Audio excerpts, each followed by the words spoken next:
ભરૂચ જિલ્લા પોલીસ વડા મયુર ચાવડા દ્વારા રાજ્ય બહારના નાસ્તા ફરતા આરોપીઓ પકડવા આપેલ સૂચનાના આધારે ભરૂચ એસઓજીના પીઆઈ એ ચૌધરી અને એમવી તડવી સહિત સ્ટાફ એટીએસ ચાર્ટર મુજબની કામગીરી તેમજ એડીપીએસના ગુનાના નાસ્તા ફરતા આરોપીઓ પકડી પાડવાના પેટ્રોલિંગમાં અંકલેશ્વર વિસ્તારમાં હતા. તે દરમિયાન બાતમી મળી હતી કે ગત તારીખ 31/1/2024ના રોજ એસઓજી ભરૂચ દ્વારા સારંગપુર ગામની મંગળદીપ સોસાયટીની બાજુમાં ખુલ્લી જગ્યામાંથી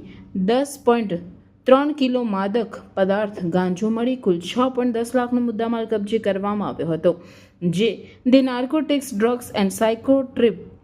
સબસ્ટન્સ એક્ટના ગુનામાં સંડોવાયેલ નાસ્તો ફરતો આરોપી દીપક હૃદયનારાયણ મંડલ કડખોલ બ્રિજ નીચે ઉભેલ છે. જેવી બાતમીના આધારે પોલીસે મંગળદીપ સોસાયટીમાં રહેતો દીપક મંડલને ઝડપી પાડી તેને બી ડિવિઝન પોલીસને હવાલે કરી વધુ તપાસ હાથ ધરી છે.